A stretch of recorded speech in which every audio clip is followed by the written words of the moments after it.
Meus amados irmãos, vamos meditar agora na palavra de Deus. Nós lemos nesta noite, através do irmão Flávio, segunda carta de Timóteo, capítulo de número 3, versículo 14 ao 17.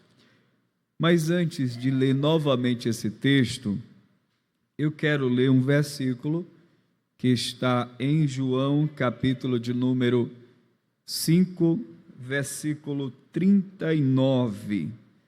Diz assim, amados irmãos, versículo 39: examinais as Escrituras, porque vós cuidais ter nelas a vida eterna, e são elas que de mim testificam. Tem algumas Bíblias que as falas de Cristo estão em vermelho, e se você tiver essa Bíblia, quem falou esse texto foi o próprio Senhor Jesus. Examinai as Escrituras, porque vós cuidais ter nelas a vida eterna, e são elas que de mim testificam.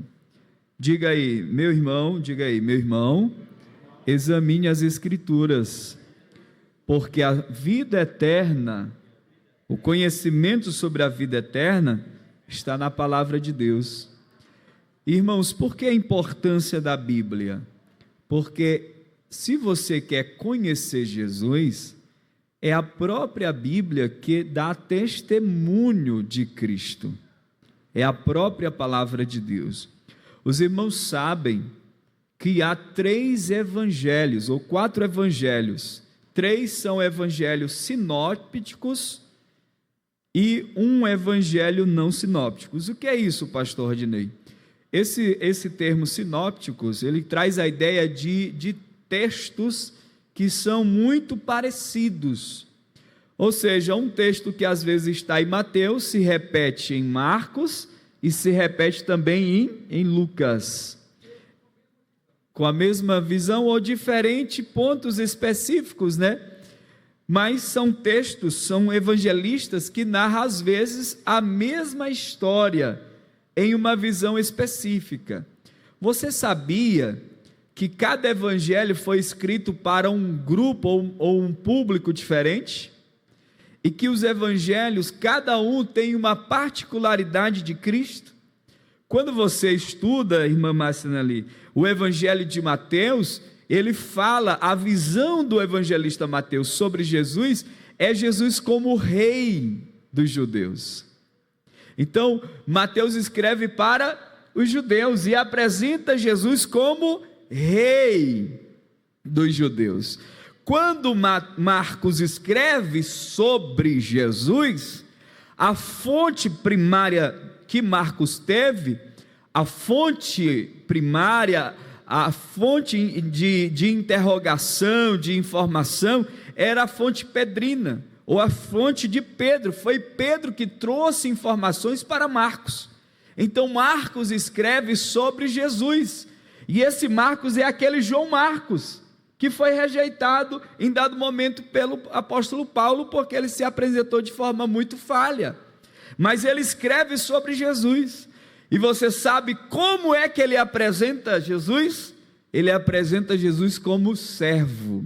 Diga, Marcos apresenta Jesus como servo. Diga aí para o seu irmão, Jesus é o exemplo de um verdadeiro servo.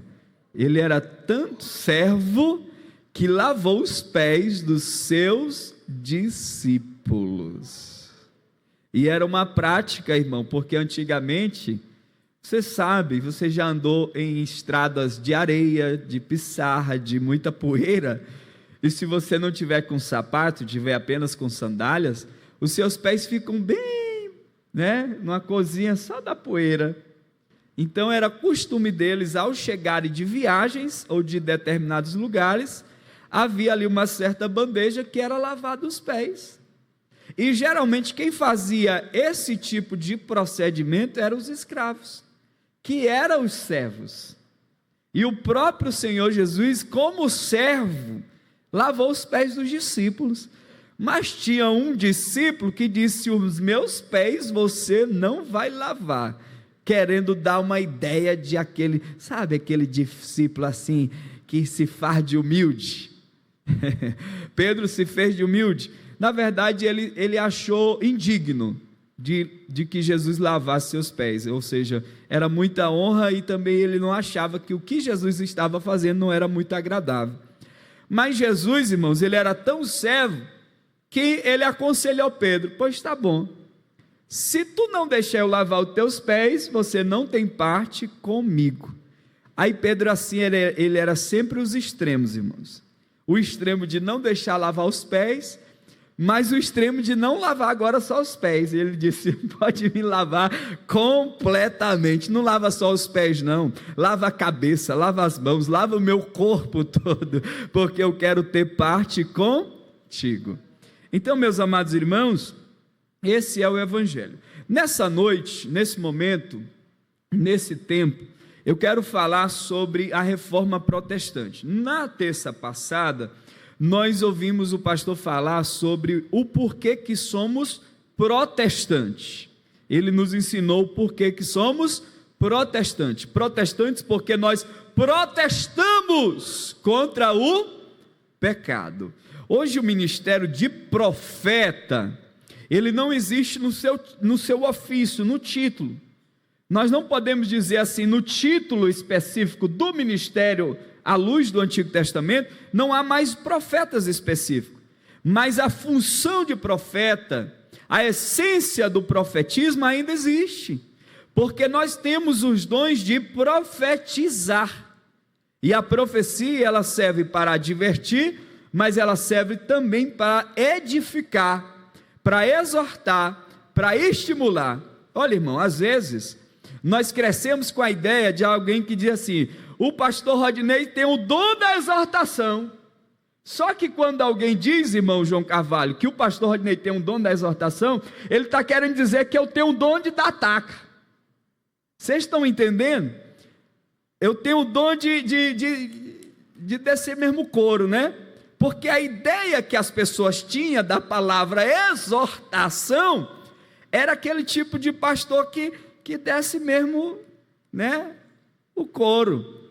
Mas a ideia, o cajado, né? Mas a ideia do exortar é a ideia de animar, é a ideia de fortalecer. Quando eu estou exortando, eu estou animando, eu estou fortalecendo, eu estou levantando o que está caído.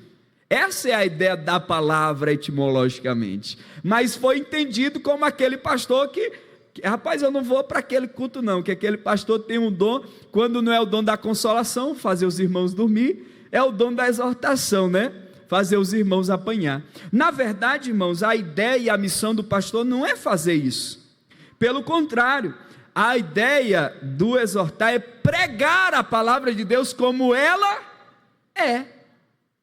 Só em nós expormos a palavra já vai falar comigo, já vai falar com você, já vai falar conosco, já vai falar com a minha família. A palavra vai revelar coisas sobre você, sobre a sua família, que o pastor nem sabe, mas a palavra está falando com você. Louvado seja o nome do Senhor. Então, meus irmãos, a reforma protestante, ela aconteceu em 1517. Para nós nunca mais esquecermos, diga 1517. No dia 31 de outubro de 1517, aconteceu esse movimento especificamente chamado Reforma Protestante.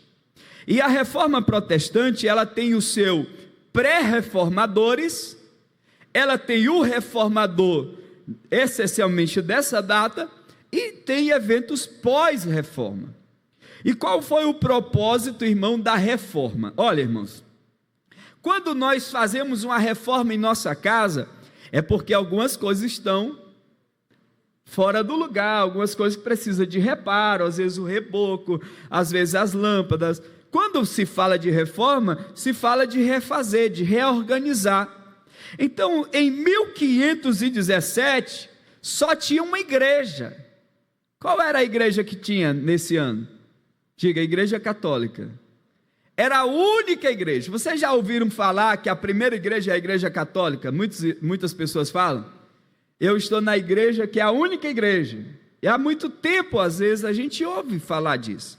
Irmãos, em 1517, tinha uma igreja, chamada Igreja Católica. Igreja Católica Romana Apostólica. Igreja traz a ideia de chamados para fora.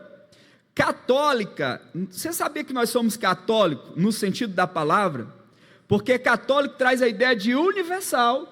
Não é igreja universal não, viu, irmãos? Que às vezes essas igrejas vão pegando os nomes, se torna pejorativo e a gente nem quer mais falar, né? Não queremos falar mais em mundial, em universal, internacional, porque já tomaram de conta. Mas a ideia da universalidade.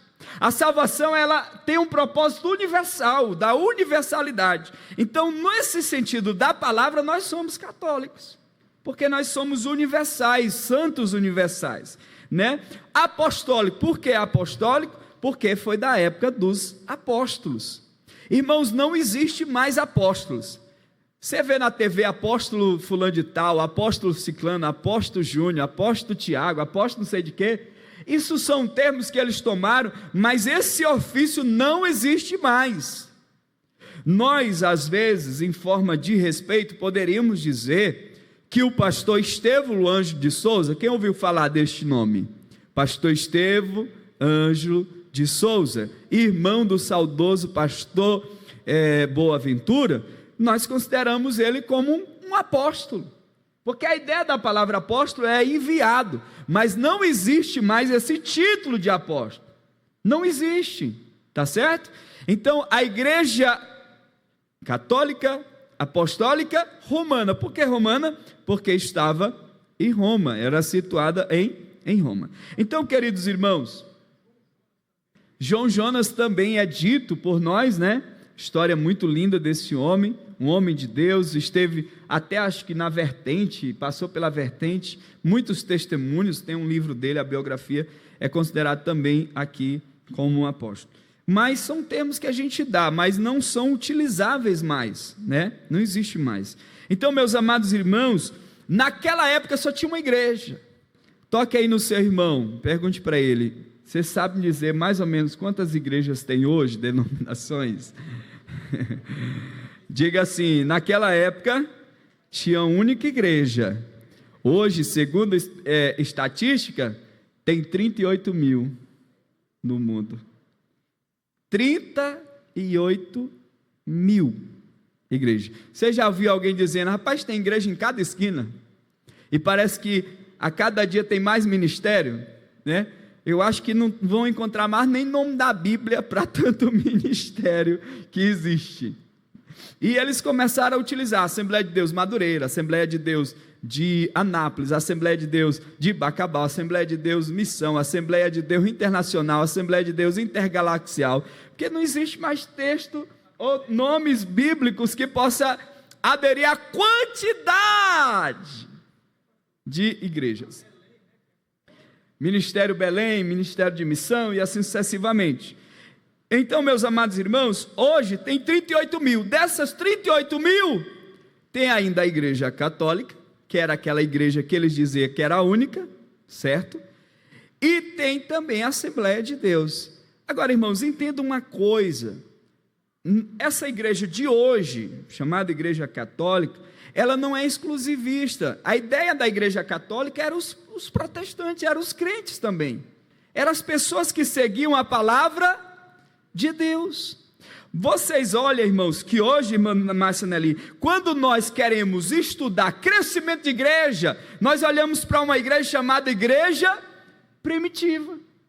Em um só culto, em um só sermão de Pedro, quase 3 mil pessoas foram agregadas ao Evangelho. E um outro sermão já tinha 5 mil. Essa igreja era tão maravilhosa que ninguém passava necessidade. Eles dividiam seus bens entre si. Eles estavam tão cheios do Espírito Santo que eles comiam nas casas dos outros e viviam a koinonia. Então são marcas de uma igreja avivada. Eles viviam a palavra, eles viviam a comunhão, eles participavam das refeições, do partir do pão, eles dividiam seus recursos.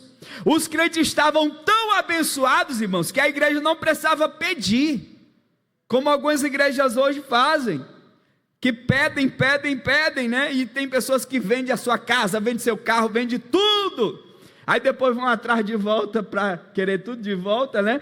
Naquele tempo os próprios apóstolos não pediam, os próprios crentes cheios do Espírito Santo vendiam propriedade, vendiam o que tinha para dividir, para que houvesse uma palavra chamada equidade, né?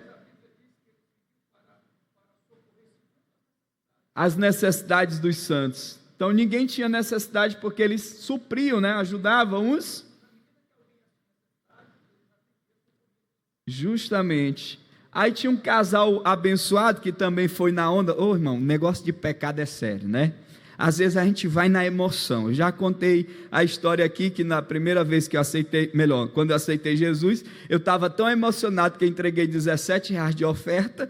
Aí antes de terminar o culto, eu já estava com vontade de buscar os meus R$17 de volta, porque a emoção já tinha passado. Foi o primeiro culto que eu participei, né? Então Ananias e Safira, nesse movimento de vender propriedades, ele vendeu uma terra e mentiram sobre o valor. Aí Pedro, cheio do Espírito Santo, disse a Ananias: por que o diabo encheu o teu coração e fizeste você mentir? Aí de repente ele cai. Puf. Aí a esposa concordou. Cuidado, irmão, minha irmã, não concorde com o pecado do seu marido, ajude ele. Meu esposo, você está errado, mude, porque essa concordância, você é o contrapeso. Você, tanto o homem para com a esposa, como a esposa para com o homem, né? Que às vezes pode ser a esposa que precisa dessa ajuda, e às vezes pode ser o esposo, é o contrapeso. Portanto, meus amados irmãos, nós precisamos entender esse movimento, e esse movimento aconteceu porque essa igreja primitiva do século I, ela foi sendo diluída as crenças verdadeiras, essa questão de vender propriedade, de ajudar uns aos outros, essa essência da oração, essa essência da palavra de Deus, essa essência da comunhão, da koinonia, ela foi sendo diluída. A cada tempo que ia passando, a cada século, a igreja ficava mais distante da palavra de Deus. A cada tempo as pessoas se distanciavam da palavra de Deus. Agora imagine, 17 séculos se passaram. A igreja já estava vivendo um verdadeiro mundanismo. Os homens já tinham criado sistemas de afastamento da Bíblia. Por que os homens querem se afastar da Bíblia? Por que muitos líderes ou pessoas se afastam da Bíblia? Porque o afastamento da Bíblia dá imagem para a tradição, para a regra, para o costume, para as ideias das pessoas, as ideias mundanas. Mas quando eu deixo que a palavra seja o prumo para esta igreja, a própria palavra me corrige. Porque antes de eu pregar, eu permito que a palavra venha me corrigir, para que depois eu possa transmitir a verdade de Deus. E essa espada aqui, ela não só te corrige, mas ela corrige também o líder, ela corrige também o pastor. Nós somos vulneráveis, todos nós, e ela é prumo para as nossas vidas, é referência para a nossa vida, não é só para você. Ela não só corrige os teus erros, mas também os erros do pastor, os erros do dirigente. Mas a bem da verdade, no século 17, muitos líderes da igreja já não deixavam a Bíblia corrigir, e aí entrou aquilo que nós chamamos de tradição. E a tradição não pode estar acima da palavra de Deus. O próprio apóstolo Paulo fala de tradição em algumas cartas. São costumes, Irmãos, as regras da igreja não podem estar acima da palavra de Deus. A palavra de Deus está acima das palavras humanas do pastor. A palavra de Deus está acima dos usos e costumes. A palavra de Deus está acima das tradições. A palavra de Deus está acima de tudo isso. Então a igreja, ela acabou se afastando da palavra de Deus. Às vezes você nos observa. Você observa o comportamento da igreja, você observa o comportamento dos líderes, e vocês até pensam assim: rapaz, estava bom de ter uma reforma não especificamente estrutural, reforma no cremos, reforma na forma como pensamos, reforma nos nossos comportamentos. E quais eram os comportamentos da igreja de então, do século 17, que motivou esse homem chamado Martinho Lutero a manifestar uma visão de reforma na igreja? Irmãos, para começar, a palavra do líder da igreja, que até hoje vocês sabem que tem um líder principal, e a palavra dele é muito pesada, não é verdade? Que alguns acreditam que é mais poderosa a palavra desse líder do que a própria Bíblia Sagrada. E a Bíblia Sagrada está acima da palavra do líder. Se o líder fala algo que a Bíblia não concorda, o líder tem que se corrigir de acordo com a palavra de Deus. Então, mesmo essa igreja tendo um homem que era principal, que era tido até como um homem de uma palavra muito acima da palavra de Deus, eles já estavam errando. Sim. Às vezes eu evito o nome para não chamar muita atenção, né?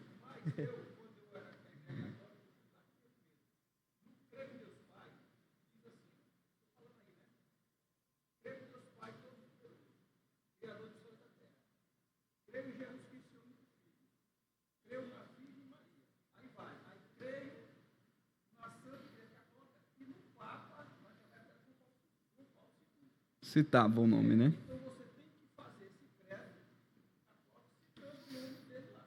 Muito bem. Certo. Muito bem, meus irmãos. Naquela época também, o que chamou a atenção de Martinho Lutero era que havia as indulgências. Quem já ouviu falar em indulgências? Vocês já ouviram falar em indulgências? Então, as indulgências, irmãos, servia na ideia de comercialização. E como era feita essa comercialização? Vamos dizer que um parente meu faleceu, e eu imagino que esse parente, ele precisa de salvação, porque em vida ele não quis servir a Deus, em vida ele não quis viver para Deus, em vida ele não aceitou a Deus, em vida ele não viveu o que a Bíblia diz. Então a igreja vendia terreno no céu. Você sabia disso? A igreja vendia salvação. A igreja vendia terreno no céu, vendia privilégios no céu para aquele que já tinha morrido. Quando foram construir a Basílica de São Pedro, por volta de 1717, um homem chamado Tetzé, que era tido como um grande marqueteiro, ele utilizava esse apelo: deixa a moeda cair e o seu parente vai receber salvação. Ou seja, em troca do dinheiro e da comercialização, era vendido as indulgências. E onde é que a igreja está se parecendo nessas vendas? Quando às vezes muitos ministérios, na ideia de comercialização, irmãos, porque uma coisa é a minha fé abstrata. Você tem fé? Mas como é que você me mostra a sua fé? Você crê somente, você confia. Mas a fé materializada, você já viu às vezes, inclusive a irmã da minha esposa, ela geralmente bota o copo lá em cima da TV, tem alguns ministérios, né? Aí eles fazem a oração e ela bebe. O que é isso? É a materialização da fé. O pastor Rodinei foi lá em Israel, traz meio mundo de litro cheio de água do Rio Jordão. Aí eu chego aqui na Coab, meus irmãos, eu fui lá em Israel, irmão, eu trouxe algumas garrafão de água do Rio Jordão, água assim bem escurinha, né? Que alguém pode até pensar que é de alguns bairros ou de alguns lugares, cidades. Aí eu começo a pegar um vidrinho, aí vou vender, eu digo, de onde é, irmão? É lá do Rio Jordão, onde João Batista batizava.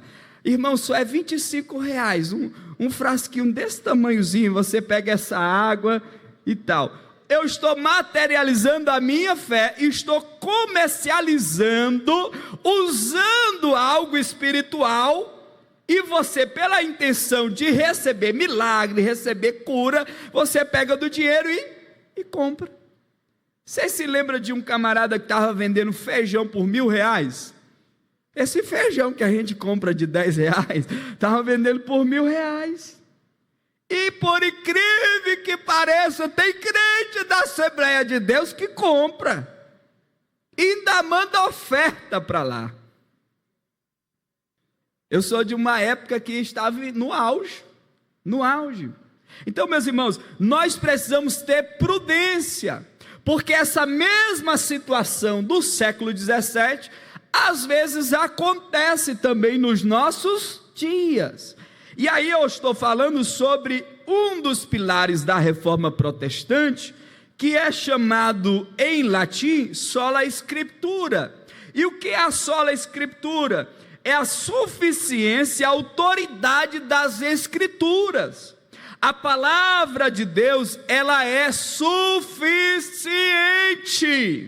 Diga, a palavra de Deus, ela é suficiente. Irmãos, nós estamos constantemente ouvindo alguém dizer que os políticos falam mais bem a Bíblia do que muitos obreiros. Vocês já ouviram falar disso?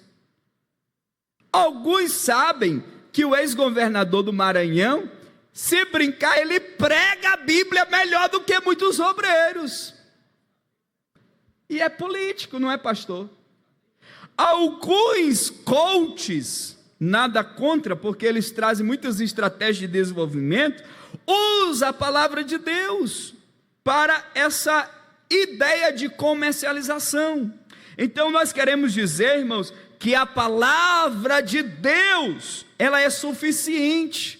Nesse púlpito aqui, eu não posso, irmão, vir no culto de segunda-feira e contar sobre a minha família, sobre os meus negócios, sobre os meus empreendimentos, porque vocês não querem saber da minha vida. Vocês vêm aqui porque vocês querem saber das escrituras sagradas. E vocês sabem, quando o pregador prega a Bíblia ou prega a si mesmo, ou inventa de pregar a tua vida, sabendo dela ou coisa do tipo, ou lhe batendo.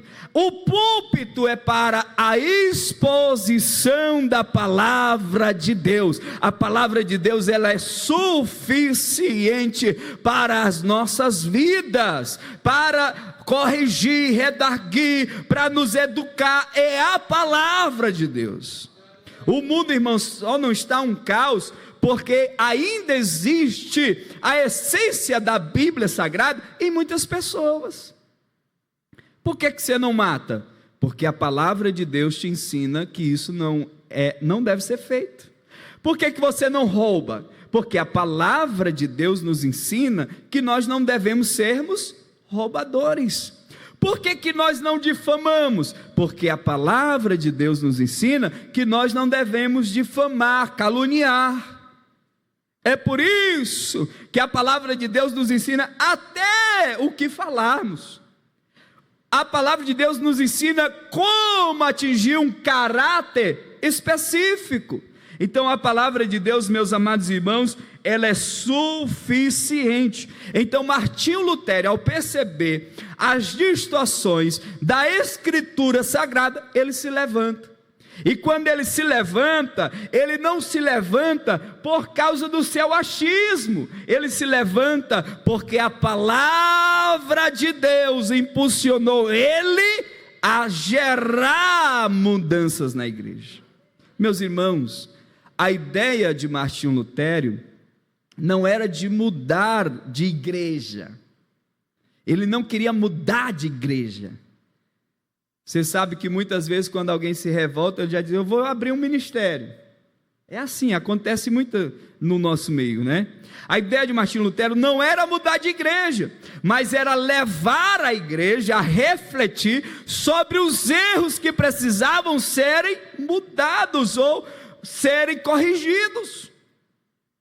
E aí é onde está o problema, porque certa vez eu vi uma frase que até, irmão, nunca mais vou esquecer dessa frase. Eu vi uma frase que entrou assim na minha mente, que nunca mais sai. E essa frase é: o sistema é bruto. Já diz tudo, né?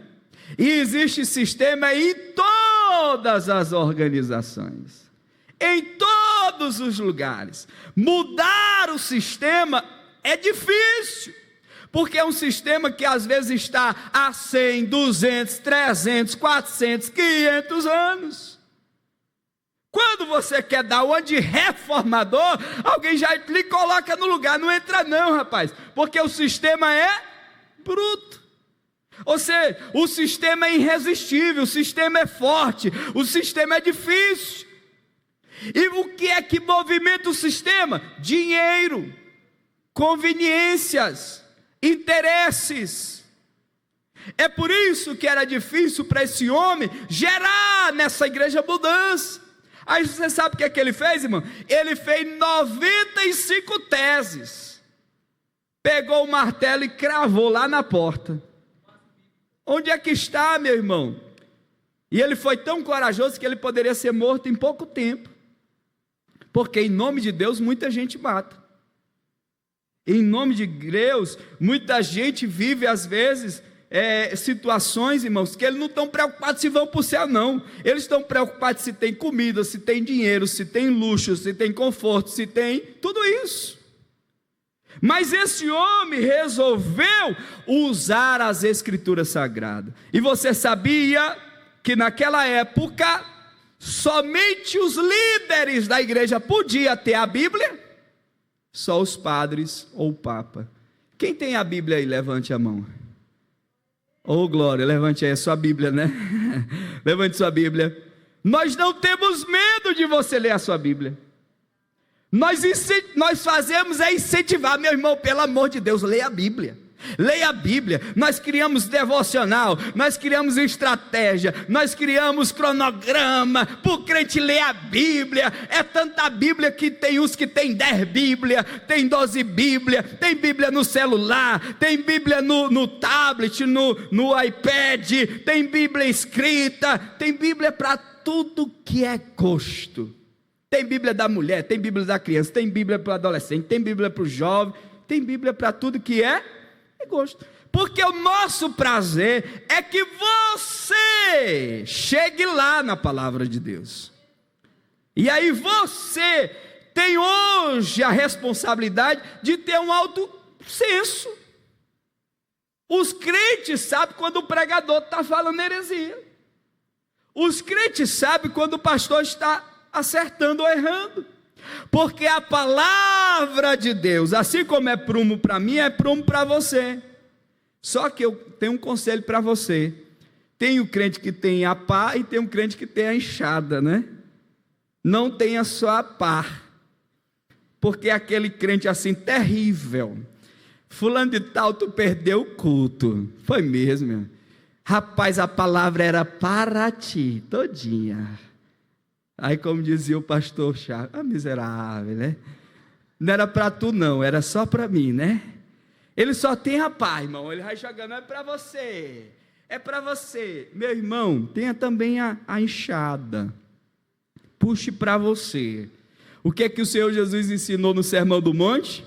Enquanto você está olhando para o argueiro no olho do teu irmão, tem uma travezona, ó. Às vezes nós estamos querendo matar o próximo com um pecado menor do que o nosso. A diferença é que o dele foi exposto e às vezes o nosso ainda não foi. Meu irmão, como o ser humano é terrível. Então, em resumo, olhe para a sua vida e ore pelo seu irmão. Não exponha o seu irmão, não use de artimanha e dizer que tinha que ser para ti e não para mim. A palavra de Deus é para todos. E aí, irmãos, na reforma protestante, nós aprendemos que existe uma doutrina chamada do sacerdócio universal. Você se lembra daquele texto que quando alguém está doente deve chamar os presbíteros, deve chamar os pastores, os líderes? Com o sacerdócio universal, você não precisa chamar especificamente o pastor, a não ser que seja necessário. O irmão Flávio pode orar e Deus pode curar. O irmão João pode orar e Deus pode curar. O irmão Helder pode orar e Deus pode curar, porque essa autoridade não está mais sobre apenas o líder, mas ela foi dividida para cada crente da igreja. Uma das maiores privilégios da reforma é que naquela época, irmão, só quem tinha a Bíblia eram os padres, e nem o próprio Martinho Lutero tinha acesso. E quando ele teve acesso, que ele viu o livro da capa preta, que ele leu Romanos capítulo 1, versículo 16 e 17, que o justo viverá da fé. Ele aprendeu sobre sola fide, somente a fé. Ele aprendeu que não é sola, ele aprendeu sobre a sola gratia. Que é isso, pastor? É a graça. Quem ouviu o pastor Ari pregando ontem, ele falou que você não é salvo. Ele não falou especificamente isso, mas eu estou conjecturando. A ideia da sola gratia, somente pela graça, é que você não precisa, você não é salvo por causa dos 1000 cultos que você já frequentou. Você não é salvo porque você é dizimista. Você não é salvo porque você gosta de caridade. Você não é salvo porque você ajuda uns aos outros. Você é salvo porque Jesus já morreu por você. É graça de Deus. Agora você faz obras porque você é salvo. Porque só faz obra quem é salvo. Então a sua salvação, a certeza da sua salvação te impulsiona a fazer as obras. Como disse o Senhor Jesus: assim brilhe as vossas obras diante do Pai, e que o povo possa glorificar ao Pai através das suas obras. Mas as suas obras, você não é como uma religião que eles têm dispensas de várias cestas básicas, porque eles acreditam que quanto mais generosos eles são, mais salvos eles são. Você não tem essa ideia. Você faz porque você é salvo. E aí, irmão, na época de Martinho Lutero, houve alguns conflitos teológicos sobre a carta de Tiago. Porque Tiago, ele fala que a fé sem as obras é morta. Você já viu aquele irmão que tem 1 milhão, aí o crente vai lá: irmão, eu estou passando fome, eu estou morrendo de fome, não tem comida em casa, não tenho dinheiro, eu estou desempregado. Aí, irmão, tem 1 milhão na sua conta bancária, tem muito dinheiro, tem uma despensa cheia, a sua geladeira está cheia de queijo, está cheia de carne, de picanha, de carnes e muito mais. Aí ele só diz assim: vai em paz, irmão, Deus te abençoe. É nisso que Tiago está dizendo que a minha fé é morta. Mas ele não está falando que as minhas obras anulam a graça. Nós fazemos isso porque nós somos crentes e salvos em Cristo Jesus. Então, meus irmãos, na reforma protestante, nós aprendemos sobre esses pilares. Sola gratia, somente pela graça. Sola fide, somente pela fé. Você recebe a salvação por meio da fé. É a fé que chegou até você. E aí tem um bocado de gente que parecia ser impossível receber a salvação por causa da sua racionalidade, irmão Êxodo. Muitas pessoas que são racional querem anular a fé, mas nós não podemos anular a fé, porque é a fé que é a ponte na crença de tudo aquilo que nós ouvimos, e a fé vem pelo ouvir. É por isso que seja sábio em ouvir, porque o ouvir gera fé.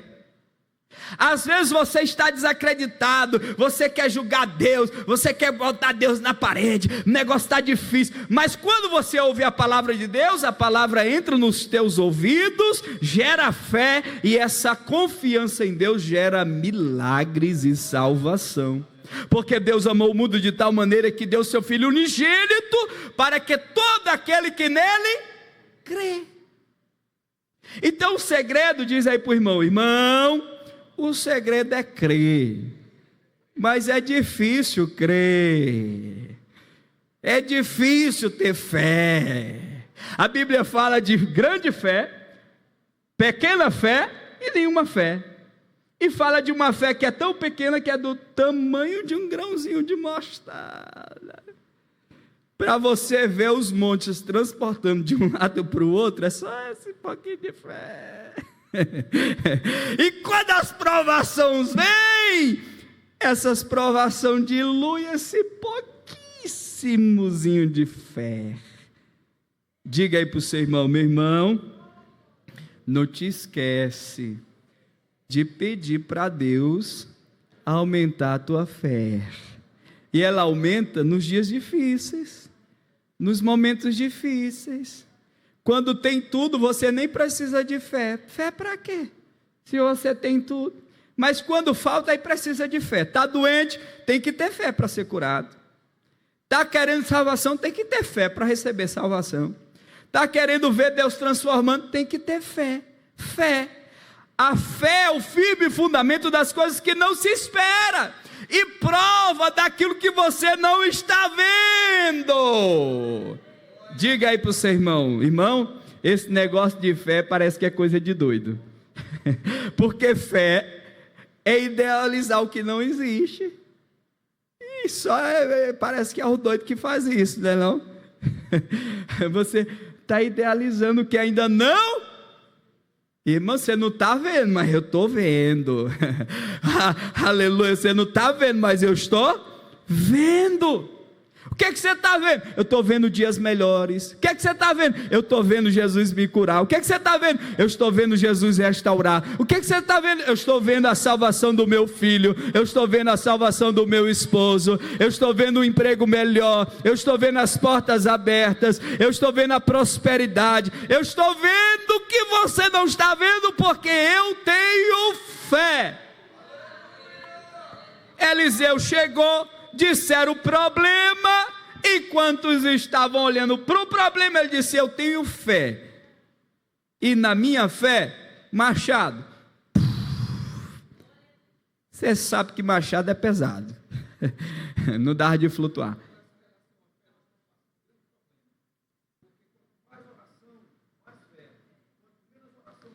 Aí está pouca oração, né? Aí a fé está longe, né? Ô Jesus, tenha misericórdia. E aí para o seu irmão: Jesus, tenha misericórdia de nós, Jesus. Meus irmãos, o horário já deu. E eu acho que depois a gente continua. Mas olha só o que Martinho Lutero diz: um simples leigo, armado com as Escrituras, deve ser mais acreditado que um papa, ou um concílio, ou um pastor, sem ela. Você pode repetir essa frase de Martinho Lutero? Diga após mim: um simples leigo, armado com as Escrituras, deve ser mais acreditado que um papa, ou um concílio, sem ela. Você sabe a essência dessa frase? É que nenhum ofício tem maior autoridade do que a Bíblia. E que a Bíblia, nas mãos de um leigo, que não conhece muito, que não fez teologia, que não tem filosofia, que não tem história, ele tem mais autoridade com a Bíblia do que um grande líder sem a Bíblia, do que um grande líder com as suas próprias ideias. do que as suas próprias ideologias. Irmãos, o islamismo, ele mata em nome de Alá. Não é coisa louca, não é loucura? Porque eles creem e eles colocam, as muitas religiões colocam os seus ideários, as suas ideologias, as suas crenças acima da Bíblia. E nenhuma religião, nenhuma denominação pode colocar acima da Bíblia. Eu fico preocupado com o pregador que lê a palavra, sai da palavra e nunca mais volta para a palavra. Eu fico preocupado com gente que diz que o Espírito Santo mandou fechar a Bíblia e sai da Bíblia e vai contar da sua própria vida. É preocupante, porque o que nós devemos entender, que o que gera milagre é a palavra, o que gera transformação é a palavra, o que gera livramento é a palavra, o que gera libertação é a palavra, o que gera crescimento é a palavra, o que gera maturidade é a palavra. Tem muitos crentes que têm muitos anos, mas não têm maturidade, porque não lê mais a palavra, não vive mais a palavra, não pratica mais a palavra. E aí eu termino contando a história da irmã, que eu acho que até contei já aqui, que o pastor pediu o óculos emprestado para ler a Bíblia, né? Ele leu, pegou o óculos da irmã, botou dentro da Bíblia da irmã, foi embora e não disse para a irmã que tinha guardado o óculos dela dentro da Bíblia. Aí ele foi, depois de 6 meses, ele volta, e ele ainda não tinha um óculos, pediu: irmã, me dá aí o seu óculos de novo. E a irmã disse: pastor, eu tenho uma historinha para lhe contar. E desde aquela última visita, 6 meses atrás, eu coloquei o óculos dentro da Bíblia, irmã. Oh, meu pastor, pois eu nem sabia. E aí o que é que o pastor deduziu? Que há 6 meses, irmãos, a irmã não tinha mais lido a Bíblia. Eu creio que você não é assim. Eu creio que você não é assim. Diga para o seu irmão aí, diga: meu irmão, a Bíblia não é um amuleto. Você sabia que muita gente bota lá no Salmo 91, porque eles acreditam que a Bíblia é poderosa para proteger, mas a Bíblia não é um amuleto. A Bíblia não é uma espécie de amuleto, de algo assim, no sentido de espantar, como algumas coisas que as pessoas botam, né? Para espantar aves, para espantar animais e tudo. Não, meu irmão, a Bíblia, ela é poderosa quando você pratica ela. É por isso que o final do Sermão do Monte, que foram resumo de 3 capítulos, Jesus falou sobre uma parábola de alguém que edificou a sua casa na areia. E quem é que edifica a casa na areia? É aquele ouvinte que ouve, mas não pratica a palavra de Deus. Aí o vento, a tempestade vem, a casa cai. Mas Jesus falou de uma outra pessoa, de uma outra personagem, que edificou a sua casa na rocha. Vem a chuva, vem os vendavais, vem os dias ruins, mas a casa não cai. Por quê, irmão? Porque a sua estrutura está edificada na rocha. Quem é você? É aquela pessoa que edifica na areia a casa, ou edifica na rocha?